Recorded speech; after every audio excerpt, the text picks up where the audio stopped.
जी, तो आइए स्टार्ट करते हैं। जो इम्पोर्टेंट मॉरल स्टोरीज हैं वो मैं आपको इस लेक्चर के एंड पे मैं आपके साथ शेयर करूंगा, और अभी हम बताते हैं आपको कि किस तरीके से आप चंद रूल्स को फॉलो करके तो वो मिस्टेक्स जिनकी वजह से 3 से 4 5 नंबर आपके डिडक्ट हो जाते हैं वो आप कैसे उनके ऊपर ओवरकम कर सकते हैं। तो फर्स्ट ऑफ ऑल आप देखिएगा, सबसे पहले तो आपने याद रखना है कि मॉरल स्टोरी हमेशा पास्ट टेंस में होती है। Don't use any tense besides past. आप नहीं यूज कर सकते कोई और टेंस पास्ट के अलावा। और पास्ट की निशानी क्या हो सकती है?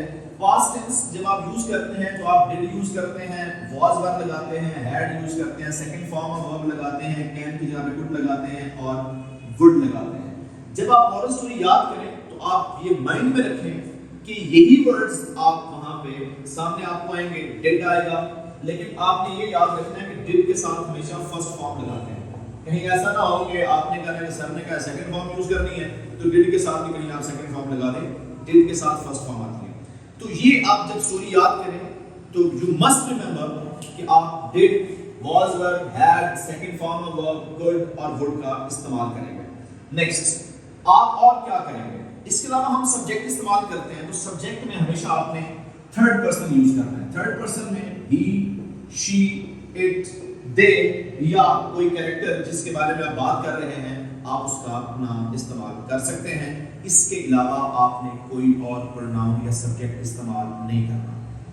नेक्स्ट, अब आपने ये दो चीजें थी जो आपने मस्ट इस्तेमाल करनी है, इसके अलावा आपने कोई नहीं यूज करना। अगर आप मॉरल स्टोरी में इज एम और has have, do does, will और शेल और कैन और फर्स्ट फॉर्म ऑफ वर्ब अगर आप यूज करेंगे तो पेपर में जो एग्जामिनर है वो आपकी मॉरल स्टोरी को क्रॉस कर देगा।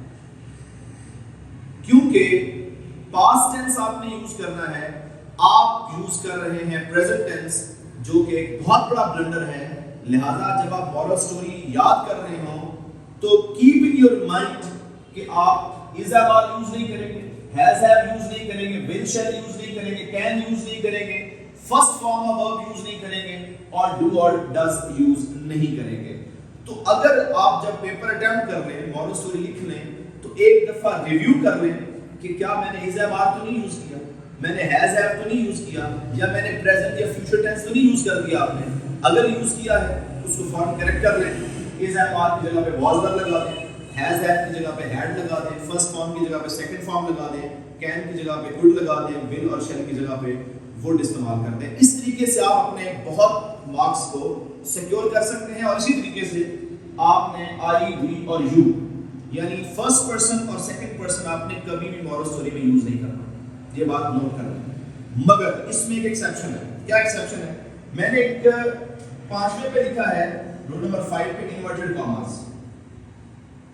तो 2-3 मॉरल स्टोरीज ऐसी हैं जिसके अंदर इन्वर्टेड कॉमास यूज होते हैं। आप विद इन इन्वर्टेड कॉमास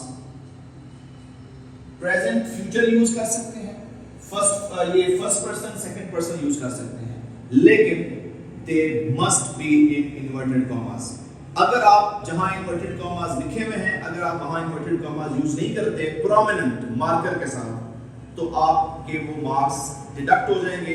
वो आपकी वर्ब की, सब्जेक्ट की मिस्टेक कंसीडर होगी और एग्जामिनर आपके मैक्सिमम मार्क्स डिडक्ट कर देगा।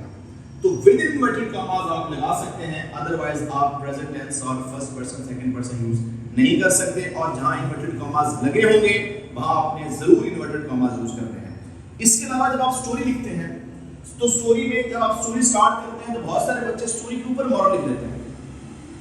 आपने स्टोरी के ऊपर मॉरल नहीं लिखना। स्टोरी के ऊपर हमेशा स्टोरी स्टार्ट होती है विद द टाइटल। आपने टाइटल लिखना है, जैसे Honesty is the best policy is a moral. It is not a title. इसका moral क्या हो सकता है? इसका moral ये हो सकता है a poor woodcutter and his axe, एक गरीब लकड़हारा और उसका कुल्हाड़ा। तो आपने टाइटल देना है a poor woodcutter and his axe। तो सबसे पहले टाइटल आएगा, then स्टोरी आएगी और फिर in the end मार्कर के साथ आप यूज करेंगे, क्या यूज करेंगे? moral of the story। और फिर एंड पे आप लिखेंगे Honesty is the best policy, या फिर जो भी आपको पेपर में मॉरल आएगा वो आप एंड पे लिखेंगे। होप कि आपको आज का लेसन पसंद आया होगा। अगर आपको शॉर्ट मॉरल स्टोरीज चाहिए इजी मॉरल स्टोरी चाहिए, do contact me on WhatsApp number. अब आते हैं इंपॉर्टेंट मॉरल स्टोरीज की तरफ। 5 ऐसी मॉरल स्टोरीज मैं आपको बताऊंगा इंशाल्लाह, इसमें आपके 10 मॉरल्स कवर होंगे। Story number 1, tit for tat, जैसा करोगे वैसा भरोगे, as you sow so shall you reap, जैसा बोओगे वैसा काटोगे, और फिर डिस्कस। ये 3 मॉरल्स आपके एक ही स्टोरी के अंदर फिट हो सकते हैं, और वो कौन सी है? वो है आपकी 3 friends and a bag of gold. यानी 3 दोस्त थे जो कि ट्रैवल करने निकले और उन्हें सोना मिला, या कोई भी टाइटल इसका हो सकता है, जिसने खाने में जहर मिला दिया और उसके दोस्त भी मर गए, तो उन्होंने उसको मार दिया। तो ये स्टोरी आप लिखेंगे तो उसके अंदर 3 मॉरल्स आपके ऐड हो जाएंगे। उसके बाद हमारे पास थर्स्टी क्रो है। थर्स्टी क्रो वाली कहानी बचपन से आप पढ़ते आए हैं। थर्स्टी क्रो वाली कहानी को आप कितने मॉरल्स के साथ यूज कर सकते हैं? ट्राई अगेन है, necessity is the mother of invention है, where there is a will there is a way है, God helps those who help themselves है, नो पेन्स नो गेन्स। इतने मॉरल आप यूज कर सकते हैं एक मॉरल स्टोरी में, और वो है अ थर्स्टी क्रो, प्यासा कौवा। उसके बाद स्टोरी नंबर 3 है, प्राइड है था फॉल, गुरूर का सर नीचा, all that glitters is not gold, हर चमकने वाली चीज सोना नहीं होती। तो अगर आप स्टोरी तैयार करते हैं अ फुलिश टैग यानी बेवकूफ बारहसिंगा, तो उसके अंदर ये दोनों मॉरल्स आपके ऐड अप हो सकते हैं। Slow and steady wins the race, जो कछुए और खरगोश वाली कहानी है, उसके अंदर भी आपका प्राइड है का फॉल है ना, वो मॉरल ऐड अप हो सकता है, मगर उसका मॉरल फिर चेंज हो जाएगा। इसके साथ honesty is the best policy है और यूनियन स्ट्रेंथ है।